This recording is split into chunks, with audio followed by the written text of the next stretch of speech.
ನಮಸ್ತೆ ಫ್ರೆಂಡ್ಸ್, ಸವಿಪಾಕ ಶಾಲೆ ಚಾನಲ್ಗೆ ತಮಗೆಲ್ಲರಿಗೂ ಸ್ವಾಗತ. ನಾನಿವತ್ತು ಸಿಂಪಲ್ ಆಗಿರುವಂತಹ ಟೊಮೆಟೊ ಬಾತ್ ರೆಸಿಪಿನ ತೋರಿಸ್ತಾ ಇದ್ದೀನಿ. ಟೊಮೆಟೊ ಬಾತ್ ರೆಸಿಪಿನ ಹೇಗೆ ಮಾಡೋದು ಅಂತ ನೋಡ್ಕೊಂಬರೋಣ ಬನ್ನಿ. ಮೊದಲಿಗೆ ಮಿಕ್ಸಿ ಜಾರಿಗೆ 2 ಪೀಸ್ ಚಕ್ಕೆ, 4 ಲವಂಗ, ಅರ್ಧ ಇಂಚ್ ಶುಂಠಿ, 4 ಬ್ಯಾಡಗಿ ಮೆಣಸಿನ್ಕಾಯಿ ಹಾಕಿ ತರ್ತರೆಯಾಗಿ ರುಬ್ಕೊಳ್ಬೇಕು. ನಂತರ 1 ಬೌಲ್ ಆಗುವಷ್ಟು ಕಾಯಿನ ಚಿಕ್ಕದಾಗಿ ಕಟ್ ಮಾಡಿ ಹಾಕ್ಕೊಂಡಿದ್ದೀನಿ. ಅದನ್ನು ನೀರು ಹಾಕ್ಕೊಂಡು ನೈಸಾಗಿ ರುಬ್ಕೊಂಡು ಇಟ್ಕೊಳ್ತಾ ಇದ್ದೀನಿ.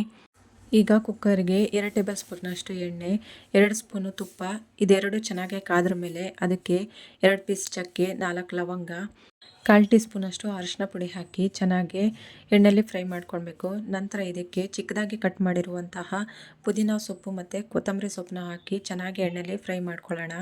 ಪುದೀನ ಮತ್ತು ಕೊತ್ತಂಬರಿ ಸೊಪ್ಪು ಚೆನ್ನಾಗಿ ಎಣ್ಣೆಯಲ್ಲಿ ಫ್ರೈ ಆದ್ರ ಮೇಲೆ ಈಗ ಇದಕ್ಕೆ 2 ಹಸಿಮೆಣಸಿನ್ಕಾಯಿ ಉದ್ದಕ್ಕೆ ಕಟ್ ಮಾಡಿರೋದನ್ನ ಹಾಕ್ಕೊಳ್ತಾ ಇದ್ದೀನಿ. ಹಾಕ್ಕೊಂಡು ಕಲಿಸ್ಕೊಂಡು ನಂತರ 4 ಆಪಲ್ ಟೊಮೆಟೊನ ಉದ್ದಕ್ಕೆ ಹೆಚ್ಚಿಬಿಟ್ಟು ಹಾಕ್ಕೊಳ್ತಾ ಇದ್ದೀನಿ. ಟೊಮೆಟೊ ಚೆನ್ನಾಗಿ ಸಾಫ್ಟ್ ಆಗಬೇಕು, ಅಲ್ಲಿ ತನಕ ಚೆನ್ನಾಗಿ ಎಣ್ಣೆಯಲ್ಲಿ ಫ್ರೈ ಮಾಡ್ಕೊಳ್ಳೋಣ.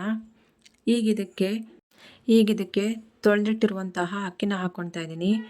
ಅಕ್ಕಿ ಮೊದಲೇ ನೆನೆಸ್ಕೊಳ್ಳೋದೇನು ಬೇಕಾಗಿಲ್ಲ. ಈಗ ಅಕ್ಕಿನ ಹಾಕ್ಕೊಂಡು ಚೆನ್ನಾಗಿ ಮಸಾಲ ಜೊತೆ ಫ್ರೈ ಮಾಡ್ಕೊಳ್ಳೋಣ. ಈಗ ಫ್ರೈ ಆಗಿದೆ. ಈಗ ಇದಕ್ಕೆ ರುಚಿಗೆ ತಕ್ಕಷ್ಟು ಉಪ್ಪು ಹಾಕ್ಕೊಳ್ತಾ ಇದ್ದೀನಿ. ಉಪ್ಪು ಹಾಕ್ಬಿಟ್ಟು ಒಂದ್ಸತಿ ಚೆನ್ನಾಗಿ ಕಲಿಸ್ಕೊಂಡಿದ್ದಾಗಿದೆ. ಈಗ ಇದಕ್ಕೆ ರುಬ್ಬಿರೋವಂಥ ಮಸಾಲಾನ ಹಾಕ್ಕೊಳ್ತಾ ಇದ್ದೀನಿ. ಮಸಾಲ ಹಾಕ್ಬಿಟ್ಟು ಚೆನ್ನಾಗಿ ಒಂದ್ಸತಿ ಮಿಕ್ಸ್ ಮಾಡ್ಕೊತ ಹುರ್ಕೊಳ್ಬೇಕು. ನಂತರ ಮಿಕ್ಸಿ ಜಾರ್ ತೊಳೆದಿರೋವಂಥ ನೀರನ್ನ ಹಾಕ್ಕೊಳ್ತಾ ಇದ್ದೀನಿ. ಇವಾಗಲೇ ನೀರು ಎಷ್ಟು ಬೇಕು ಅಷ್ಟು ನೋಡಿಕೊಂಡು ನೀರು ಹಾಕ್ಕೊಂಡ್ಬಿಡಿ. ನೀರು ಹಾಕ್ಬಿಟ್ಟು ಒಂದ್ಸತಿ ಚೆನ್ನಾಗಿ ಮಿಕ್ಸ್ ಮಾಡ್ಕೊತ ಕಲಿಸ್ಕೊಂಡು ಇದನ್ನೊಂದು ಸ್ವಲ್ಪ ಕುದಿಯೋಕ್ಕೆ ಬಿಟ್ಬಿಡಬೇಕು. ಇದಕ್ಕೆ ನಾವು ಈರುಳ್ಳಿ ಬೆಳ್ಳುಳ್ಳಿ ಏನು ಬಳಸ್ತಾ ಇಲ್ಲ. ನೋಡಿ, ಇವಾಗ ಕಲಸಿದ್ದಾಗಿದೆ, ಚೆನ್ನಾಗಿ ಕುದೀತಾ ಇದೆ. ಒಂದ್ಸತಿ ಮಿಕ್ಸ್ ಮಾಡಿಕೊಂಡು ಕುಕ್ಕರ್ ಮುಚ್ಚಳನ ಮುಚ್ತಾ ಇದ್ದೀನಿ. ಮುಚ್ಚಿಬಿಟ್ಟು 2 ವಿಷಲ್ನ ಕೂಗಿಸ್ಕೊಳ್ಳೋಣ. 2 ವಿಷಲ್ ಆಗಿದೆ. ಇವಾಗ ಓಪನ್ ಮಾಡಿ ನೋಡ್ಕೊತಾ ಇದ್ದೀನಿ. ನೋಡಿ, ಈಗ ಇದನ್ನು ಒಂದ್ಸತಿ ಚೆನ್ನಾಗಿ ಕಲಿಸ್ಕೊಳ್ತಾ ಮಿಕ್ಸ್ ಮಾಡ್ಕೊಳ್ಬೇಕು.